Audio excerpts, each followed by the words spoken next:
Ladies and gentlemen, RosterWatch Nation, welcome back to the epic RosterWatch Podcast, brought to you by RosterWatch.com and by Underdog Fantasy. Go to Underdog Fantasy right now. Use promo code ROSTER for 100% deposit match up to $100. Get loaded up because the NFL Draft is coming up and all of the biggest contests over on Underdog are about to get kicked off. Of course, the best ball cheat sheet, the Underdog best ball cheat sheet, available at rosterwatch.com. We'll be getting updated when we have rookie landing spots. Right now, we do not have rookie landing spots, but boys, it's a tradition like no other.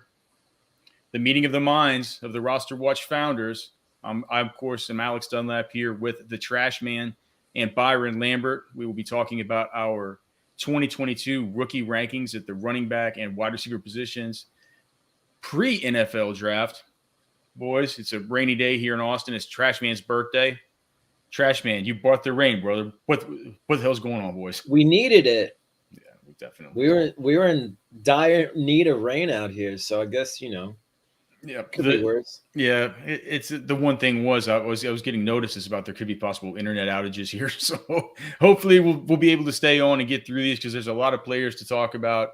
Byron has actually gone through and ranked his top 25 running backs between Trashman and I. We have done 45 write-ups. I think that's where we'll probably stop. 30 wide receivers, 15 running backs that we have ranked.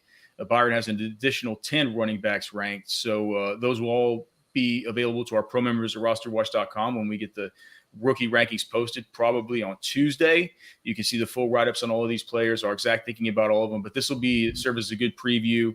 And what is it? What's the word that starts with P, Byron? That's not like a preview, but it's a Prelude. No. I think prelude. Maybe. I think I was thinking about a primer, a preamble. A preamble, a primer, a prelude, a preview, whatever you want to call it. We'll be talking about some of these players today. I figured, guys, we would just start out at the wide receiver spot, and let's just get to it. I was really surprised when I looked at the ranking sheet with the consensus rankings. I thought I might be all alone on an island having Chris Olave as my number one wide receiver in this class. It doesn't feel like it's a much of a consensus take. But for us coming to this without having really spoken to one another much about it, I know I talked to Trashman some at the combine and everything like that, but certainly no communication with Byron about my thoughts on, how the hierarchy of these wide receivers were to go. For me, with Chris Olave, putting him at number one, it was mainly just about the fact that he was the guy that when I watched his film and when I watched him in college, I just felt like he's the most ready out of all these guys. Just a terrific route runner, so smooth. Once we got the combine testing on Chris Olave and we got to see that he ran the 4.39 and we had these comps to him of like Marvin Harrison and Calvin Ridley. To me, when I saw that there was the dynamism there, as well as just, the all-time touchdown scoring leader as far as wide receivers in Ohio State history, just the elite body control, the elite field awareness, the secure hands. I mean, to me, it's just, I feel like he's going to have a hard time making me look stupid, knock on wood, at the next level. But Byron, we've heard from Trashman about Olave. I'd like to hear from you, your general thoughts when watching him, your comps, your ideas.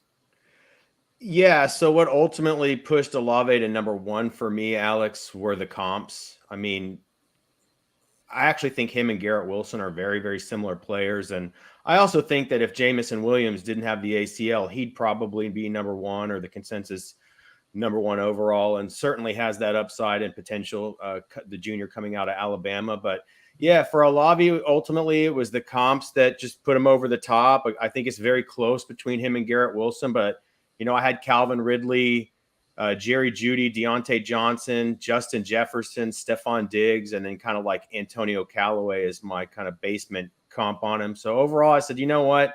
That's a hell of a list of players, guys who would be deserved to be drafted towards the top of any draft class. And like you said, it's they're all very smooth, fluid players. So, the one thing you get worried about sometimes with these rankings is, can a guy separate? And I think, whether Olave and guys like Wilson end up being the best players in this class, we'll see. But they feel like a great blend of upside and a high floor just because they have such that technical ability to separate. They are world-class athletes with tremendous speed. They can really separate. So, the way I saw this class is I think there's a pretty clear top 4 players, and any of them could end up being the wide receiver 1 out of this class when it's all said and done. And then I think you kind of have that transitionary super high upside group after that of London and Dotson and Pickens. And then,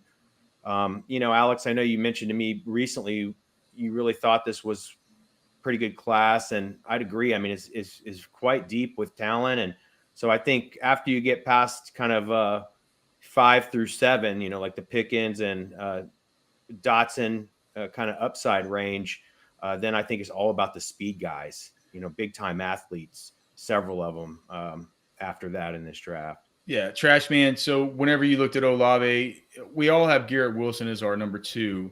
What are the differences you see between Olave and Garrett Wilson? I mean, people are going to talk about the fact that Garrett Wilson's coming out as a junior, and I just keep harping on this. He's the same age as Chris Olave.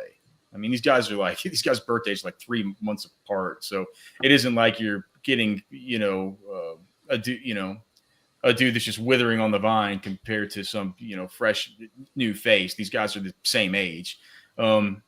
What's your general line of thought about the two? Byron says they're similar players. I don't really see them being that similar. I mean, I could see some similarities for sure. The main difference for me is that Olave seems more NFL ready. Seems like if you put him in a lineup tomorrow, he's going to be able to produce for you, in real life and in fantasy. Whereas Garrett Wilson, I think he's a raw prospect. He's dynamic for sure, but I think Olave, might be the better route runner. Oh, there's no question. I don't think there's a might be to it. Yeah. Garrett Wilson's so twitched up though, but he's more herky jerky in his movements. With Chris Olave, there's no wasted motion. He's just so smooth. And if Chris Olave does fall to the end of the first round and he gets to go, do you guys think he'll fall to the end of the first round? What if he goes to Green Bay? I mean, it's Jesus Christ, it's going to be wheels up. Do you think that NFL teams are going to be taking guys like Drake London and Garrett Wilson before they take Chris Olave? I mean, I think there's a very real possibility. That they're just looking for, those dynamic type of players that, flash a lot of potential. But as the kind of pre-draft process has gone on, I've seen people start to get keener on Chris Olave. So I'm not sure that he's going to be quite the I guess sleeper of this group that he has been. Yeah, well, to Alex's point, I could see it being a Justin Jefferson type situation where you have some of this draft Twitter and fantasy community that's really super high on a guy, but the NFL sees it a little different with some of these guys. Yeah. Well, how do you mean? How do you mean? Well, Justin. What do you mean a Justin Jefferson situation? Like, he was drafted. He was drafted at value. I'm pretty sure Jalen Reagor was drafted over Justin. Jefferson. Right. I mean, but I just forgot. Was the dynasty community seemingly heavier on Jefferson than the NFL? I don't think it was as united as we are now, but I think a lot of people have learned from that when they're making their Olave takes this year. But there was certainly a large swath of people who were very, very strong on Justin Jefferson when he was coming out. Especially, he ran pretty fast in that pre-draft process, and there was a large contingent that liked him a lot, and he slid a little bit in the draft, and ultimately, like, you can make the argument he's best young wide receiver in the league. As far as the consensus, with us, I wasn't sure it was going to end up like this, but the guy that kind of just made a late surge for me was Jamison Williams. I had to go back and watch more of him after realizing, it's almost 1,600 yards last year, 15 touchdowns. I mean, that 1,600 yards in the context of any offense is awesome. But I mean, he was 31% of the market share for an Alabama team versus SEC competition. So you go back and you watch him and you're just like, well, okay, so he's coming off the torn ACL. He was at Ohio State with guys like Garrett Wilson and guys like Chris Olave. He left, but he left to go to Alabama. So it wasn't like it's not like one of these scaredy cat transfer portal things where he was, maybe he was scared of competition. I don't know what his reasoning was, but man, the more I watched about Jamison Williams, the more and more I was like, man, this guy, once he's healthy, and Trashman will attest to this. At the combine, he didn't even look like he was walking with a limp at all. I mean, he looks like he's already well on his way. He just has such elite long speed. He has his ability to sell routes, right? His ability to and his ability just to change his play speed to get open. He's going to be a nightmare with these stops and starts and this stuff at the next level. How much do you take into account? Because I see that Byron, you have James. I mean, he's well within. It looks like he's in your top three as well. This Trashman, you have Treylon Burks ahead of Jamison Williams. So Byron, can I just hear from you about Jamison Williams, and I want to hear from Trashman about Burks, why he has Burks ahead. Well, to your point, Alex, our rankings are pretty homogenous this year. They're a lot more tightly clustered than they have been in the past. So I found that pretty interesting as well. But yeah, I mean, ultimately, one thing I find interesting too is that with Olave and Garrett Wilson at the top of the rankings this year, at the top of kind of the wide receiver prospect heap, Jamison Williams, Alex, I believe he was a transfer from Ohio State. So yeah, that's what I'm saying. Yeah, that's such an interesting little tidbit that really, those three guys, and ultimately, I think the pedigree for Jamison Williams coming out of Alabama, I really think he would have been wide receiver one in this class, probably pretty definitively had he not hurt the knee at the end of the year. And the thing is, like you said, he's looking good. He's on track potentially to return for training camp. So you don't want to get too low on him because of the knee. And then, kind of to what I said earlier, I think for me, the reason that he rises to the top of this class is that I think it's an enormous ceiling with a tremendous floor, because he is got exceptional ability to run routes and separate. And so if that's kind of was the defining factor for me putting the guys at the very top of my rankings this year, I think ultimately Jamison Williams, had he not been injured, would have been at the very top and could easily turn out to be the wide receiver one in this whole class. And you know what? I wouldn't be surprised if he was the first wide receiver off the board. He just has so much going for him. It's not just the speed. I know Trashman's comparison for him was Will Fuller. I can kind of see it. Jamison Williams is also, he's a little bit smaller, 6'2", 179. There's the BMI stuff. But if you just watch, he's not a Henry Ruggs.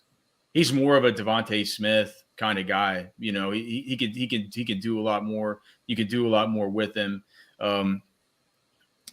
I think I've had trouble with the Jamison Williams, Treylon Burks, Drake London stuff, like how to have those guys after Garrett Wilson or after Chris Olave and then Garrett Wilson. Trashman, you ended up having Burks as your number 3, even though he's our consensus number 4.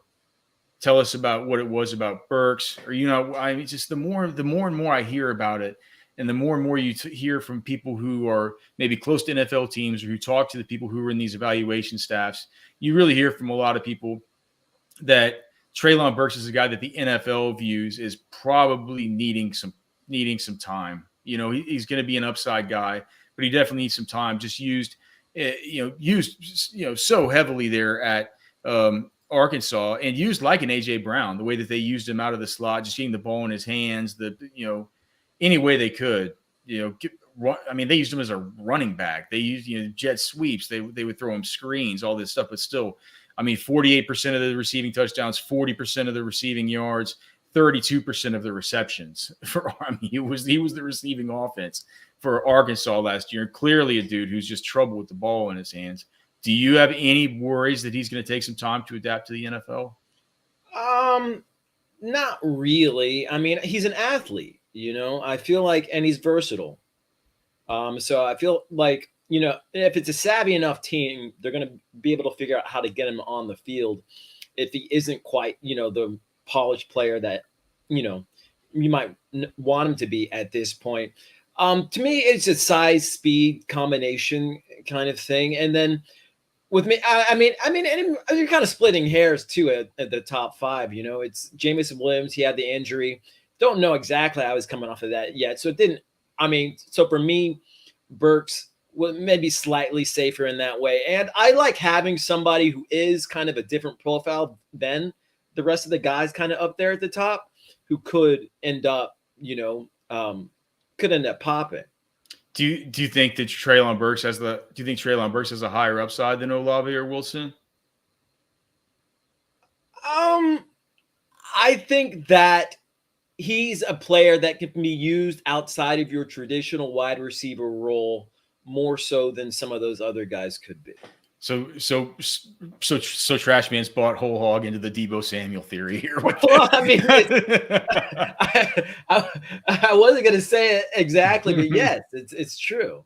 Yeah, I just, man, we've had people here on the podcast, Kyle Krabs, Matt Waldman, some of these dudes saying they think that's so disrespectful to Deebo to call it. They're calling everybody Deebo Samuel now who can do like a reverse sweep out of the backfield just because Deebo's Deebo. But yeah, man, with Burks, like I said, when I brought him up, he's just the size speed combination and a guy that's just at the SEC level capable of taking over football games. That's like, it's kind of hard. It's kind of hard to find. It's just the 4.55 40 time at the combine, stuff like that, man. You love you love the my ball mentality from him. You love the way that he's such an alpha on the football field. But I felt like there were probably more paths for him to fail. Drake London, who we didn't do the official write up on because the model didn't have his 40 time. I waited until the 6th for his original pro day date to update the model and then do the write up, and then waited till the 15th. And at this point, it's like I was about to write the Drake London write up. I'm like, what? Everybody knows about Drake London. There's a million different write ups that you can have about him, But I look at him, and when I watch him, I see. The two comps that always come to my head are Mike Evans and T. Higgins, which are obviously really good comps. And you also were talking about a dude who, he was able to thrive in an offense that had not only Michael Pittman, but also Amon-Ra St. Brown. He was able to break out at what was Drake London's breakout? So his official breakout age wasn't until Drake London's breakout age was at age 18. Drake London's only going to be 21 this year. So to me, when I look at the two guys, the two kind of big studs in Treylon Burks and Drake London, I ended up going with Drake London ahead of Burks because, for one, I feel like had London been able to run, I think he probably would have ran somewhere around where Treylon Burks did. I also just think that given the fact that he has such dominant teammates, given the comps, given his production, his early breakout age, given the fact that he's a little bit more nuanced as a route runner, maybe a little bit more ready, and the fact that, look, Treylon Burks isn't going to be the first wide receiver off the board. I don't think there's any way that happens. But I do think that there's probably about a 15-20% chance that Drake London is the first wide receiver off the board. Byron, you have him ranked a little bit lower, bringing him down a small bit in the consensus rankings here. Where are you on Drake London? How do you kind of view him versus Burks, vis-a-vis Burks? Yeah, I think it's a mistake to have London ranked over Burks. I think Burks is a really good prospect that could easily end up being the wide receiver one of this class and might be the wide receiver one of other maybe less stacked classes. Ultimately, my comps are really, really good for Burks. I think 4.55 is a really good time for that guy, actually. It's not a blazing speed, but 4.55 is fine. It's not a bad time. Whenever you're 6'2", 225, 4.55 is, and then, that's enough. That's enough to where, like, if you're standing in front of him with no pads on and he runs right into you, it could probably kill you. Yeah, I think it's more likely that people I know he didn't test like DK Metcalf, but I think it's more likely that people make that kind of mistake with him here and he ends up better than some people are giving him credit for right now. I think it's a little bit of a mirage. It's kind of people are tricking themselves with some of the narrative here on Burks. And to me, the thing that stood out about Burks versus London, first of all, London's the guy that needed to run. I mean, he needs to be dinged in the rankings for not running. He's a guy I needed to see to run because, look, if you're going to make people are worried about the N'Keal Harry separation issue with these kind of players, including Burks. That's what people are talking about. Well, I think you see on tape plenty of elite run after catch by Burks. Now, I know that's a little different than just pure separation in a route. But when you think about the N'Keal Harrys, the Brian Quicks of the world that you've seen some comps like that for Burks, you never saw run after the catch. Almost, Shazier Arcega-Whiteside. Almost elite run after the catch. I also call it quasi-elite run after the catch for Burks. It's all over his tape. So I think, to me, I eliminate a little bit of that concern. I don't see that as much from London. Now, London, I still have some very upside comps for him. I think you could get an Alshon Jeffrey or a Brandon Marshall or Dwayne Bowe or one of these guys out of him, and those are all pretty darn good players. But to me, if you're going to question anybody's ability to separate and be kind of circumspect on that aspect, to me, it's London is the one where the questions are. Well, I'm not questioning his ability to separate. I mean, I'm not questioning Burks. This isn't about separation. This is just about, rawness, route running, breakout age. These are. I mean, Drake London's 6'4", 219. He's a super big dude. He's got arms just as long as Treylon, but they're both 33-inch arm guys. They both have monster wingspans. I mean, I guess what if he ran a 4.65, would you have him lower than Burks? I mean, a 4.65 on his injury. Just what if he ran a real 4.65? But we don't know what this guy runs. I mean, that's. I guess that's fair. I just with Burks, the other thing with Burks is just like whenever you look at it, and I know you're going to pull the DK Metcalf stuff, but I mean Burks had a 9th percentile 3-cone, and he had a 21st percentile vertical jump. All these guys had bad 3-cones and short shuttles. They all have horrible times. Now, I don't know if it was this year at the combine that was measured or what. There's very few guys. No, well, it wasn't because of that. It's because they make them do everything on the same day now with the bench and the weigh-ins and the test. Everybody ran poorly in the agility drills. There's only a couple of guys that ran well. And the other thing too about Burks is like this is one of these things where isn't it sometimes in paralysis by analysis where like he's been like almost the number one prospect for a really long time, or at the top of the heap, and now down the stretch, people have done so much analysis that somehow he's dropping. But no, it's not somehow. The reason why is because if you look at Treylon Burks with what he was able to do within the context of the Arkansas offense, I mean, it's just us fantasy turds that talk about this stuff for so long in advance. And if you look at it, it's like besides Skye Moore, it's basically the best production profile of anyone. As far as just the pure production last year in his final season, Skye Moore had better production within the context of where did he go? Western Michigan. He had better context within the better productivity analytically within the context of that Western Michigan offense. But other than that, it was Treylon Burks, and he was at Arkansas. And you turn on the TV and you see Treylon Burks on Saturdays, and you see what he's able to do. And like I said, you see him as a complete alpha. So when you take all the data points together, you put it with your eyeballs. I mean, that's why Treylon Burks was so far ahead all the time. I mean, I guess maybe you're talking me into maybe getting Burks back ahead of Drake London. But just when I watched Drake London, man, and I just watched him back and watched him hard, I saw more smoothness to his game. I saw more NFL readiness to his game. I guess, I guess maybe just with what we're hearing with what some of these people are saying about how it's going to take Burks a while to get up and running, it just has me a little bit spooked. I mean, it's a razor thin margin between those two players, but I won't be getting either of them up above either the Ohio State guys or above Jamison Williams. Any final thoughts on those? Do you guys want to talk about some of these dudes further down? Because I mean, there's a lot of discussion to be had about. Where do you have this next group? Because people in the dynasty community are now getting to like the 1 point, maybe the 111 or something like that.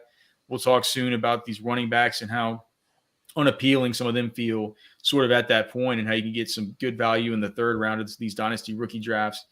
And you're starting to see guys like Jahan Dotson, George Pickens, Christian Watson, Skye Moore, Calvin Austin, some of these guys going a little bit earlier than they were in the early mocks.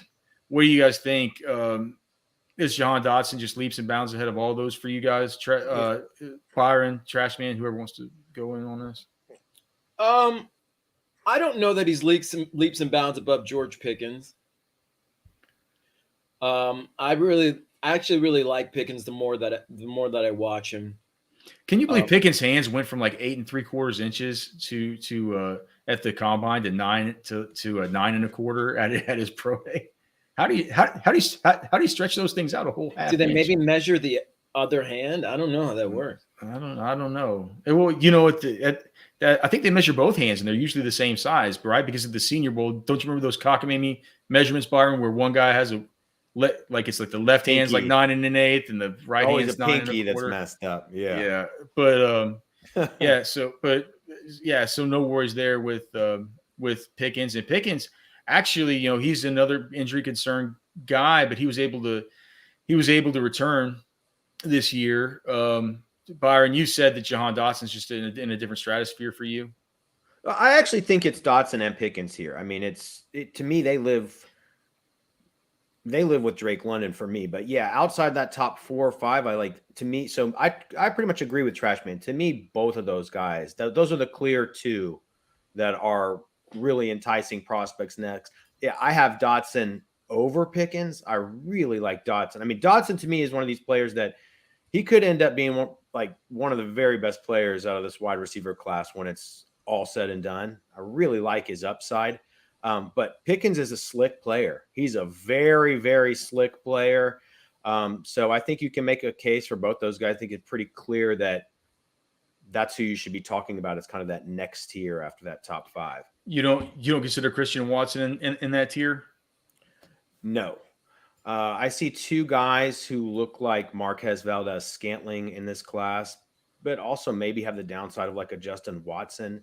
And I actually think that's Christian Watson and further down the rankings, Alec Pierce. Actually, the Alec Pierce's presence in this draft class actually pushes Christian Watson maybe down a smidgen for me. They tested very similar profiles. I think you can argue about the tape on that. But, with Watson, no, I don't see the same polished technical wide receiver prospect. My comps for him ultimately is more of a guy who is probably a wide receiver 3 type in the league. Maybe could be a wide receiver 2 like Valdes-Scantling, but not an elite wide receiver 2. I mean, look, Valdes-Scantling got picked up in the offseason. He was a sought after free agent. You got paid 30-something million. Yeah, so I mean, it's a good player. It's a good player, but I don't see the just pure wide receiver prospect that you see with Dotson and Pickens in a guy like Watson. It's more like Watson's measurables moved him way up people's boards. I feel like if you've been at the Senior Bowl, you have Pierce and Watson in separate classes. Yeah, they just didn't get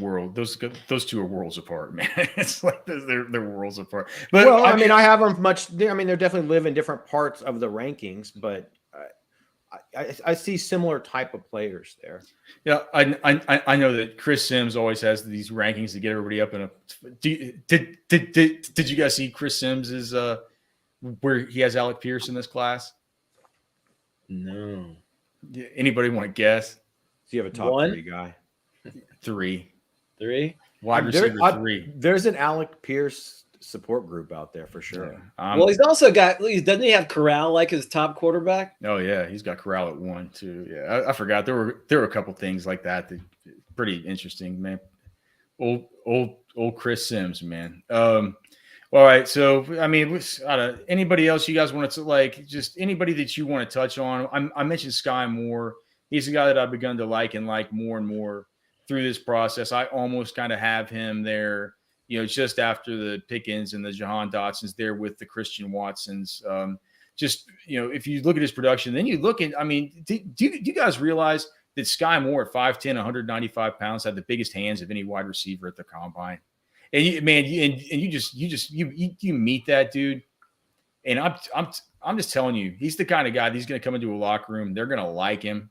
He's a fun dude to be around, and you can just tell he's a dog, and he is the offense. And he was an early declare, tested really, really well. So Skye Moore for me is a guy who moved more and more sort of up the ranks as I kind of got to see more of him. Just really, man, the acceleration. You can see the acceleration. Not necessarily. Whenever you watch Skye Moore just off the line of scrimmage, that's not necessarily where you see it. When he gets the ball in his hands, he gets up to speed like that. And I think that the 97th percentile 10-yard split at the combine kind of goes to show that, man. He's got a lot of get up and go just right off the bat. He's got some jets to him, but also just really dependable hands. It just, I just kept saying to myself, this guy reminds me so much of Jarvis Landry. If Jarvis Landry just had some huge twitch once he gets the ball in his hands. And if you think about a player like that, that's a player that I'm going to be super interested in. Other than that, there have been guys that we've kind of liked throughout. we definitely Trashman. You and I both really like Jalen Tolbert at the Senior Bowl. Trashman, are you still into Wandel Robinson? You were into Wandel for a while. Yeah, well, I was about to say, the two guys that interest me are the two guys that are 5'8". I feel like if they had a couple inches on them, Calvin Austin and Wandel Robinson, we'd be talking about them and, in a higher echelon of player of a receiver. I think both of those guys are being underestimated because of their size, but they, watching their tape and watching them and watching Austin at the Senior Bowl, it's hard to deny the dynamic kind of players you have there. So I got to ask, Trashman, you about one thing where we're aligned in a lot of our rankings, but why do you hate John Mechie so much? I have him as wide receiver 13. Byron has him as wide receiver 11. You have him as wide receiver 28. Is it? Did you just think he's just not that good at any one thing? Is that the deal?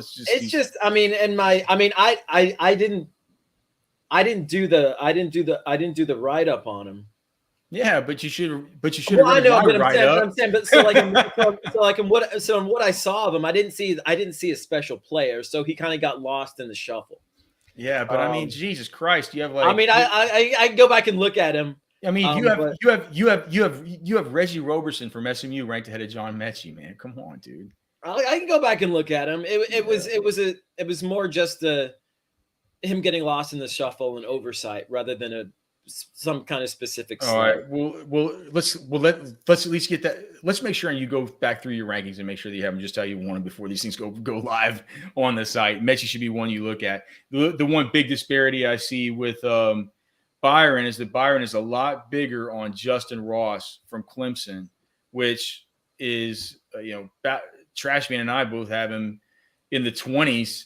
Byron has him at wide receiver 12. Justin Ross, of course, the redshirt junior who, ran the what do you run, a 4.63 at his pro day? But he's been injured. I think he ran a couple. It depends. I read a couple of accounts where he ran, I think at least 1.455 at pro day. I think that Matt Kelly has it adjusted to like a 4.63 on Player Profiler. But when I went back and read the actual pro day reports, I think he might have had two runs in the 4.55s with at least 1.455. No, I think it was a 4.58 because we adjust up for the we adjust up the 0.052 for the pro days. So yeah, I think he was a 4.55, 4.6 guy. I don't think he was a 4.65 guy. Okay, well, even if so, are you not worried about the fact that he just looks like a shell of what he did was shell of who he was as such a dynamic freshman? Well, look, it's a deep class, so everybody's ultimately going to end up having one or two guys kind of buried in their rankings just by default. But you don't have him buried. 12, you have him at 12. 12 is a modest ranking. Once you get to we have him in the 20s. Yeah. I think you have him ranked 5. Well, outside your top 10, 12 is a modest ranking, and really a lot of these guys that get drafted outside the top 10 receivers are going to be difficult for them to have a fantasy impact. So I think with him, you go with the pedigree, you go with coming out of Clemson. He has some T. Higgins to his profile. That's about what T. Higgins ran when he came out as well. And he was a guy that people started to get pretty low on pre-draft for various reasons. So, I just said, I think Justin Ross he's kind of maybe an upside type of guy, right? Just based on his history and his pedigree. He certainly doesn't look quite like himself, but I thought he deserved not to be totally buried. And I bet you the NFL drafts him will maybe not early, but let's see where he comes off the board in the draft. Is he going to be the 25th wide receiver off the board. I kind of doubt it. Yeah, but I have no idea. I mean, if I had access to the medicals that these teams have, I would probably have a better idea about that. Of course, you can find all of our rankings over at rosterwatch.com with a pro membership. We'll have the Dynasty rookie cheat sheet up by Monday, because we know that on Monday, that's when drafts will be, not a week from the recording of this podcast. The Dynasty cheat sheet will be up for the rookie drafts. Everything will have to be recalibrated then as far as rankings once we have landing spots, but it's the same as always. Just the easy tool where you pick the highest player up, then you follow the 3 simple rules, and expert quality Dynasty rookie draft is always guaranteed. And of course, we have to mention our sponsor for this episode, Underdog Fantasy, where you can go right now and you can still get in on the rookies and sophomores drafts right now, the Superflex drafts right now that are going to be going on here through the end of the NFL draft. But most importantly, go in there, get deposited now for whenever we get these rookie landing spots and the big tournaments roll out. They're going to have another $1 million prize this year at Underdog Fantasy. It's best ball fantasy football, where all you do is draft a team. There's no setting any lineups. There's no trades. There's no anything. You draft the team and you do it right now, right? You can do it right now in April and in May and all through the summertime, where you can get values on these guys that are going to be, really cranking up their ADPs once these, redraft leagues start in earnest. It's a great time right now to go to Underdog Fantasy. Use promo code ROSTER to get a 100% deposit bonus up to $100. Underdog has been great to us, man. We'd appreciate you guys going there. You're going to get your deposit bonus, as I said, 100% deposit bonus up to $100. That's free money to play with. And these aren't a bunch of leagues you're going to have to manage. It's best ball. It's super, super easy. You just have to look at your teams. You root for your teams. At the end of the week, the software takes the best team and puts it in there. What better way could you have to try and win $1 million playing season-long football? So that's Underdog Fantasy. Use promo code ROSTER at sign up for a 100% deposit bonus. All right, let's talk about these running backs, guys. And Byron. I had no idea Byron was going to come through with the his top 25 here. So Byron kind of carrying the crew here at the running backs. But I know Trashman and I have some real thoughts here. Some of the top 15 guys. Do we really need to talk about the Breece Hall, Kenny Walker stuff, Byron? I mean, I told you when I watched Kenny Walker, I almost get more excited when I watch Kenny Walker, just because I love to watch that guy run. But man, you just put the whole package together for Breece Hall, and you just see, he's 5'11", he's 217, he ran the 4.39. So both these guys have, 211 for Kenny Walker, 217 for Breece Hall. But when you look at Breece Hall, we just have we have the Matt Forte and the Joe Adai and the Antonio Gibson and the Josh Jacobs kind of comps. Whereas with Kenny Walker, it's more of sort of I thought with Kenny Walker, when I watched him, he really reminds me of one of these Big Ten sort of accumulators who was a Doak Walker winner and a Walter Camp Player of the Year winner, with just great patience and vision and balance and all this stuff as an inside runner and a compiler in the Big Ten, just elite volume back. And to me, that just reminded me of Melvin Gordon, especially when you consider the fact that Melvin Gordon wasn't used at all as a receiver in college. And that's turned out to be a really good part of Melvin Gordon's game. But Kenny Walker, that's obviously what a lot of people are worried about. People are worried about the pass protection and stuff. Byron, you told me then, you said, dude, I'm the biggest Kenny Walker apologist there is, but and I know you love watching him, but you can't rank him above Breece Hall. How do you juxtapose those two? Well, it's funny because remember, I was bugging the hell out of you before I even was thinking about Kenny Walker back around this time last year. Saying, man, dude, you have this guy on your Devy squads. It's fun to watch that one kind of shake out. Look, 2 elite running back prospects in this class. I think beyond that, everybody is more than likely a split time player or some type of backup player. That said, I think it's a really good quality of depth in this class. Can't be the best class ever every year. Otherwise, that wouldn't make any sense, right? But it is. I think there's a thing where college is just cranking out a lot of good prospects right now. So there are a lot of good running backs I like in this one, but it is 2 clear guys. And ultimately, I have great comps for Breece Hall and for Kenneth Walker. I think the Melvin Gordon is interesting from a profile perspective. I think that's really astute that you mentioned that, Alex. I see a little more of a Dalvin Cook, a little more of a LaShawn McCoy type of player there. So those are excellent comps. As far as Breece Hall, it's very simple for me. I mean, I do agree. You can make a very strong argument that Kenneth Walker is the most pure runner in this class. But ultimately, I think Breece Hall stands the best chance to get the most touches.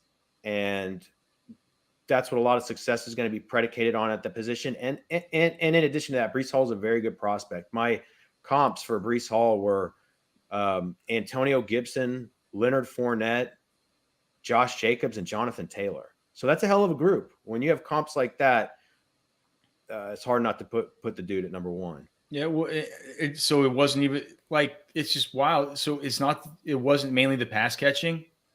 That was the main thing for me. Yeah, well, for me, that's why I look at him as runners. I'm just like, well, there's things Breece Hall I like better. Breece Hall's more athletic. I mean, look at the guy. Look at the damn guy's spider graph. He's like a 93rd percentile 40-yard dash, a 94th percentile, vertical, a 91st percentile broad jump. Everything. I mean, everything. As far as his physical profile, his speed scores, his size, like his size adjusted speed. It's like you look at all that stuff plus the receiving work. And I think that's part of the reason he stands the odds to get more touches is his size and his receiving profile. To me, that was the difference. It's like, all right, this guy both guys have massive upside, but I think because of those two factors, Breece Hall, you have to give him higher odds of getting more touches. Trashman, you have thoughts on Breece and Kenny Walker? I mean, yeah, that's what it was for me. It's versatility of Hall, his passing game prowess. I mean, like the Matt Forte, it just like, you remember when Matt Forte was a tour de force in the NFL. I mean, he could hurt you in so many ways, and he was just, they didn't take him out of the game. And I feel like Breece Hall is potentially that kind of player. Do you think Breece Hall is a better Byron, you always loved David Montgomery, but you think Breece Hall is a better Iowa State running back, don't you? Yeah. I was a big David Montgomery guy, but yeah, Breece Hall. I mean, the other thing, even to Trashman's point, even if we want to call him a Matt Forte, which I think is a very interesting comp, Matt Forte was a sneaky guy at the goal line for his style, and that's the other edge where you might you might tip things in the favor of Breece Hall a little bit. I think you can argue he looks like a little bit better, more powerful back at the goal line. Trashman and I both have Damien Pierce as our number 3, sort of our guy from the Senior Bowl, just an absolute violent runner who looked like one of the better runners that I've seen at the scene. I mean, it was a Kareem Hunt type of Senior Bowl week for him. It's 5'10", 200 and what was he? 224. He's 224 at his pro day, right? But he did not run at the pro day, so he's a little bit heavier than he was at the combine. Ran the 4.59. My comp for him is Darius Geiss. I think he just reminds me so much of Geiss, man. He runs behind his pads. He is always falling forward, just elite contact balance, elite vision and feel.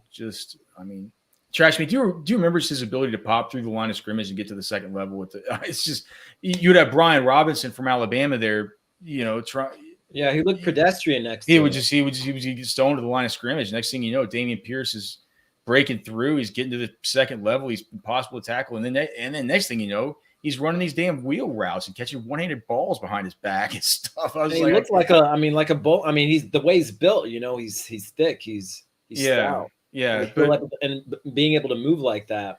Byron, not as big a fan though of Damien Pierce.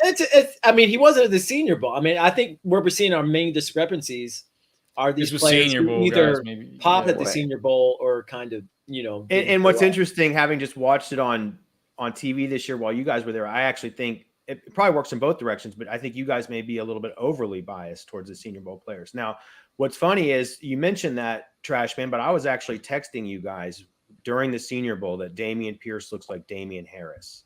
And I even said maybe even a little bit of a Michael Carter, but bigger. So trust me, my ranking on Damien Pierce ultimately surprised me at 8. I fear that maybe I'm a little bit low on him, but I think our cumulative ranking on him is very, very solid due to the limited production, due to the fact out of the top 8 guys, 4.59 was a good run for him, but he was the slowest guy in the top 8 at 4.5. Him and Spiller, right? Well, basically both 4.6 guys. So that is ultimately what pushed Pierce down for me a little bit. The limited production profile, the 4.59, but I do really like him. I think Damian Harris is a good player in the league, and I see that kind of upside for Pierce.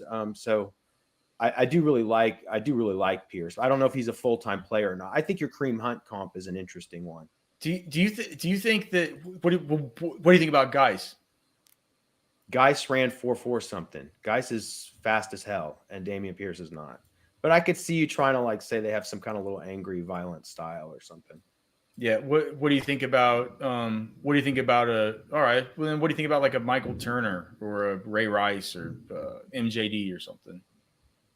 Well, I see him as bigger than Ray Rice and MJD, right? Those guys were 205-ish, I believe. But his body type looks I could. So well, that's why I said I saw Michael Carter when I was watching on TV, but ultimately Carter's a smaller guy, so I get that he plays compact.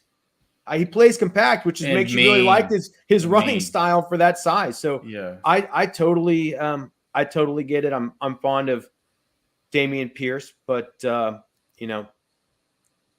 me he just fell out of that top 5 by just a smidgen. But I do really like him. Isaiah Spiller. Probably it looks like.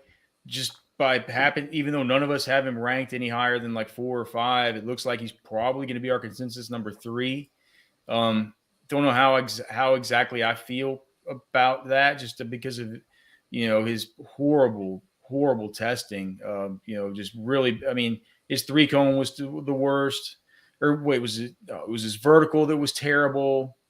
He didn't improve on it at the pro day, did he, Trashman? He didn't improve the vertical. 30. It's like 30.5. It was pretty bad. So bad explosive testing, bad 40.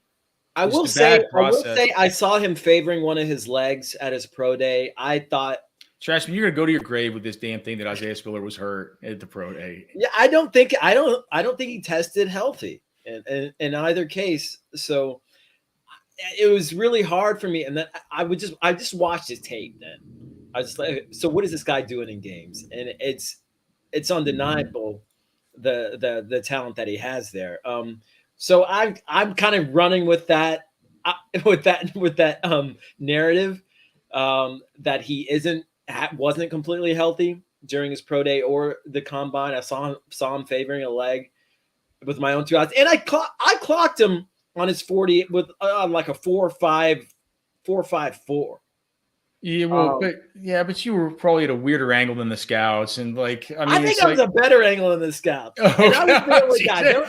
Right, Trash man. Like they don't give the scout. There were other guys clocking him on the scouts. Dude, Trash man. The scouts, they're 6 inches away from the line where his foot lands. But don't you guys get the feeling that the NFL is probably higher on Spiller than maybe the rest of us? Spiller's a good player. That's the feeling I get. Yeah, I think he's the other guy you could argue has a Kareem Hunt type profile. Again, I'm not sure he's more than a part-time guy. I don't know that he's going to be a full-time guy, but I think you could argue as a Kareem Hunt. A lot of these guys are going to be full-time guys. And I think that the NFL is just going to overall like his production coming out of A&M. It's a nice profile. I think he's a full-time guy potentially. He could be. My comparison with Joe Mixon, I think he's got that kind of upside. Well, the thing is, 217 pounds. 6 feet, 217 pounds. He's got that kind of style. And, Mixon played in the committee whenever he was in college too. So, I guess I could kind of see it a little bit. Mixon just seems like much more of a powerful runner, right? It just doesn't seem like Isaiah Spiller's a little bit more finesse. I don't know. Watching his tape, he had the power. I see Trash Man's point. To me, he's a little bit of that kind of that angry style, like Kareem Hunt, where it's kind of this side to side action a little bit when he runs, but it's this angry style, not super fast, but he is effective. And I think you could argue you see a little bit of that with Joe Mixon, who he wasn't a blazer, I don't think, coming out. So you guys are both all we had was the pro day that we weren't allowed into because OU's media people suck so bad. They didn't allow Mixon to the combine that year. do you guys remember? Have the rules changed on that about the personal conduct policy for the combine? Did they only do that for 1 year and then they don't really do it anymore? If you've been accused of some kind of crime, they don't allow you the combine. I haven't heard about any players that have sort of come up with that ever since Mixon's year. That was a big deal that year. Byron, you're higher on Rashad White than both of us. Rashad White was the other guy at the Senior Bowl who was the all-Senior Bowler besides Damien Pierce. We talked about some guys that we feel like have more of the angry running styles. Rashad White is not one of those guys. Rashad White has a smooth, deliberate, patient running style, so much to where it's like, we thought that he was, we thought it looked like Le'Veon Bell at the Senior Bowl because of the way that he would sort of flow behind the line, wait for his, almost do the stuff we'd almost stop behind his blockers, wait for a hole to emerge and squirt through it, plus his ability to catch the football out of the backfield. That's the thing that people really, really latch onto with him. 43 catches last year. That was 21% of Arizona State receptions. He was a redshirt senior last year, so he'll be 23 this year, and he ran a 4.48 at the combine, which was good for Rashad White. But you have him in your top three, and that's kind of where he's going, man. It's kind of where he's going. Is the third there's the third running back off the board in a lot of these dynasty rookie drafts. What is it about Rashad White that you like? And I'll just explain to you my ranking on him. I have him. I was having trouble deciding between him at 7 or 8, and I ended up having him at 8 because I'm sure we'll talk about Pierre Strong. I just thought that Pierre Strong might bring a little bit more, just with that completely game breaking speed that he has, even though he comes from the smaller school there at South Dakota State. Yeah, so to me, after the top two guys, which are clear cut, there was kind of like the next tier was 3 dudes, was Spiller, White, and Robinson. And actually, for the reasons you outlined about Spiller a few minutes ago, Spiller was my lowest ranked of that group. I had him as my number 5 guy. And I think you also make a really interesting point about Rashad White. I thought of Le'Veon Bell too when I watched him, with the exception of him being 214 pounds. That's the only reason I didn't give him that comp, but I think he's an interesting guy because sometimes on tape he looks a little slow or lead-footed, but I think it's deception because he tested really, really, really well, right? So ultimately, I think most of these dudes after the top 2 are most likely to be like part-time players, but I think the guys that are going to get the draft capital from the NFL are White and Robinson and Spiller here. Which is going to you think White's going to get draft cap because there's buzz out there that the NFL might not like White as much as the fantasy community. Do you think he'll get the draft capital? We'll see. I think so. And so for me, the way that I kind of looked at that group is I said, okay, well, I don't really see any of them are full-time players, but I thought Rashad White had like the highest upside. I really love the comp you guys had in the ranking sheet of Kenyon Drake because I was confused. Like, I was like, man, is this guy more of a Kerryon Johnson or is he more of an Alvin Kamara? And I think that Kenyon Drake, it was like kind of a middle ground on that. So I think y'all's comp there was pretty good. But in the end, I see a situation where maybe he does have like an Alvin Kamara upside. You mentioned a Le'Veon Bell. In that case, to me, that's what drove him over Spiller and Robinson. I think that out of that, I think it's a tough group to rank, but I think White has maybe the most upside of those dudes. And a lot of that has to do with that receiving profile and the athletic testing.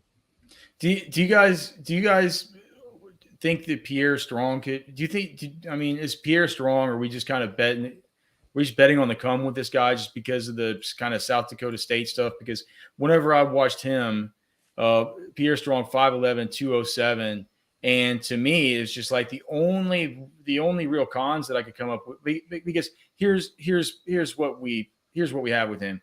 We have just the adequate size at 211 and blazing fast. 99th percentile in his 40, 95th percentile speed score, 85th percentile burst score. Just a mega statistical producer. He had good passing game involvement. Kind of an upright runner, one of these slashing kind of upright runners, but just fun to watch, man. He's one of these long. He's got real long legs, right? He's one of these kind of long-legged, upright runners. He almost doesn't. I don't know. I mean, he looks like he looks big. He just looks bigger and stronger than everybody else. I said 211. I think he's 207, right? I think he's 207, and he just looks bigger and stronger than that. So I think he might be, that's definitely level of competition stuff. The only other thing that the cons I had about him is he'll be 24 by the end of the 2022 league year, and also, I mean, when I looked at PFF, I saw that he had 4 fumbles in 2021. That's abysmal to have 4 fumbles. And then the other thing was the nine drops on 71 career catchable pass targets, which is pretty bad. So he had solid passing game involvement, but maybe not a natural pass catcher. But man, just something about Pierre Strong's tape, the testing. To me, it feels like that there's maybe some. I had a hard time between him and Rashad White. And Byron, do you have thoughts on Pierre Strong? I mean, I love Pierre Strong. I think he's an awesome prospect. I worry a little bit about draft capital with him. I look at him and I see Raheem Mostert. I look at him, I see Elijah Mitchell. I think there's a good chance he's going to have that kind of pathway to success, which is a little bit tricky, for fantasy as we're kind of trying to project what might happen down the line. But yeah, I mean, I love the prospect. I think he's in that league of player. And if he's the kind of guy that if he does get the opportunity, we're going to really, really be excited. I want to just talk about one more guy, and then Byron, I want to just hear from you about one player who might be a little bit farther down your rankings that we haven't gotten to,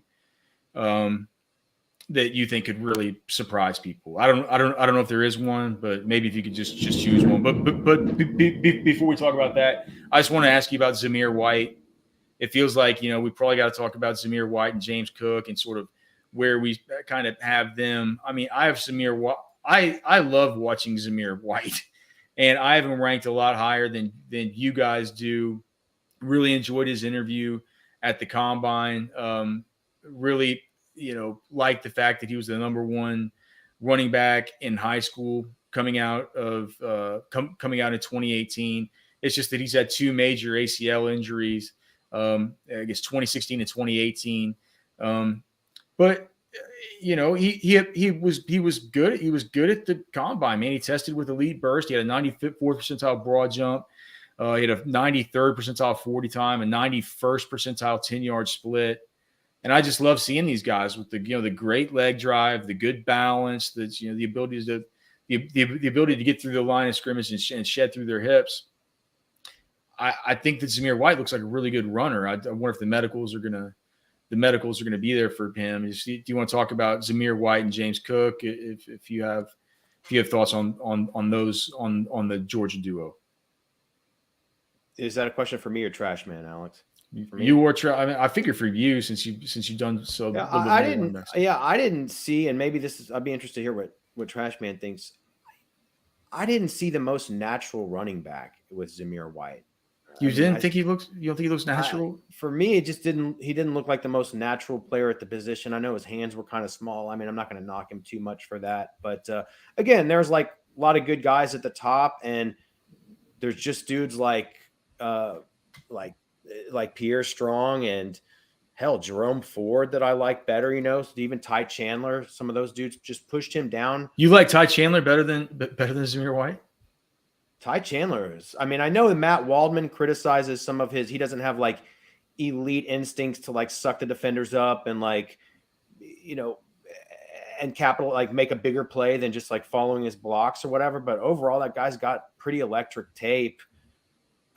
He's pretty well rounded. He's got good size, and who's to say he can't kind of maybe improve some of those skills that people are criticizing him for in terms of his technical ability, like locating the holes and setting up defenders and stuff. I think that's pretty high level criticism. Some of this stuff that Matt Waldman says, I mean, we love Matt Waldman. He comes on the pod. I mean, you guys should go get the rookie scouting portfolio, et cetera. But I mean, Matt, sometimes Matt gets pretty far into the weeds, man. He gets a little googly eyed watching these players. Something he talks about once he gets to his 3rd step, he doesn't pivot in. He doesn't place his weight on the inside ball. I'm like, how much are we going to knock him for following his blocks and like executing the run that they probably wanted him to? It wasn't elite like setup job, but yeah, I do. I mean, it's close. I think those guys are back to back in my rankings, but I thought Ty Chandler looked like a little more natural at the position, a little bit more.